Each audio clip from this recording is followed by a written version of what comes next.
കാസർകോട്ട് പ്രായപൂർത്തിയാകാത്ത സഹോദരൻ സ്കൂട്ടർ ഓടിച്ചു എന്ന പേരിൽ യുവതിക്കെതിരെ അന്യായമായ കേസെടുത്ത് എസ്ഐക്കെതിരെ നടപടി. വിദ്യാനഗർ എസ്ഐ സ്ഥലം മാറ്റി. സ്പെഷ്യൽ ബ്രാഞ്ച് DYSP നൽകിയ അന്വേഷണ റിപ്പോർട്ടിന്റെ അടിസ്ഥാനത്തിൽ ജില്ലാ പോലീസ് മേധാവിയുടേതാണ് നടപടി. ഷഫീഖ് നസ്രുള്ള വിവരണവുമായി കാസർകോട് നിന്ന്. ഷഫീഖ്, ഇതെന്താണ് കേസ്?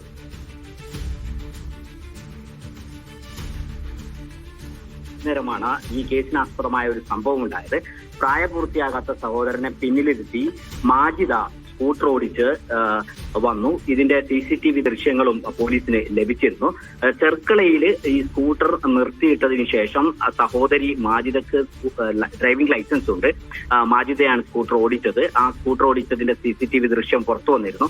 മാജിദ ഒരു കടയിലേക്ക് പോകുന്ന സമയത്ത് ഈ സ്കൂട്ടറിന്റെ തൊട്ടടുത്ത് പ്രായപൂർത്തിയാവാത്ത സഹോദരൻ ഉണ്ടായിരുന്നു. ആ സമയത്താണ് പോലീസ് ആ വാഹനത്തിനടുത്തേക്ക് വരുന്നത്. ഈ പ്രായപൂർത്തിയാവാത്ത സഹോദരൻ വണ്ടി ഓടിച്ചു എന്ന് കാട്ടി ഈ RC ഓണറായ മാജിദക്കെതിരെ പോലീസ് കേസെടുക്കുകയാണ് ചെയ്തത്. പ്രായപൂർത്തിയാവാത്ത കുട്ടിക്ക് വണ്ടി ഓടിക്കാൻ നൽകി എന്നതായിരുന്നു കേസ്. ഈ സംഭവത്തിന്റെ സമയത്ത് തന്നെ പോലീസ് ഈ വണ്ടി ഓടിച്ചിരുന്നത് പ്രായപൂർത്തിയായ ലൈസൻസ് ഉള്ള മാജിദയാണ്, താനാണ് എന്ന് അറിയിച്ചിട്ടും അത് ഉൾക്കൊണ്ടില്ല. വാഹനമടക്കം കസ്റ്റഡിയിലെടുത്ത് കേസ് രജിസ്റ്റർ ചെയ്തു. ഇവിടെ CCTV എടുത്തതിനു ശേഷം ജില്ലാ പോലീസ് മേധാവിക്ക് ഇവർ പരാതി നൽകിയിരുന്നു. ആ CCTVയിൽ കൃത്യമായി മാജിദ സ്കൂട്ടറിൽ ചെർക്കളയിൽ എത്തുന്നതും അവിടുന്ന് ഇറങ്ങി ഈ കടയിലേക്ക് പോകുന്നതും ഒക്കെ CCTV ദൃശ്യങ്ങളുണ്ട്. ഇത് പരിശോധിക്കാതെ ആരാണ് വാഹനം ഓടിച്ചത് എന്ന് പരിശോധിക്കാതെ പെട്ടെന്ന് തന്നെ പോലീസ് കേസെടുക്കുകയും അത് ബോധ്യപ്പെടുത്തിയിട്ട് പോലും അത് മാറാതെ FIR ഇട്ട് വാഹനമടക്കം കസ്റ്റഡിയിലെടുത്തു. ഇതിന് പിന്നാലെയാണ് ഇവർ CCTV അടക്കം ജില്ലാ പോലീസ് മേധാവിക്ക് പരാതി നൽകിയത്. ജില്ലാ പോലീസ് മേധാവി സ്പെഷ്യൽ ബ്രാഞ്ചിനോട്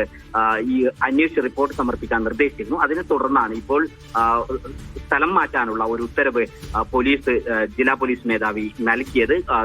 വിദ്യാനഗർ SI അനൂപിനെതിരെയാണ് നടപടി. അനൂപിനെതിരെ നേരത്തെയും സമാനമായ സ്വഭാവത്തിൽ സംഭവം അറിയാതെ തന്നെ കേസെടുക്കുന്നു എന്നൊരു ആരോപണം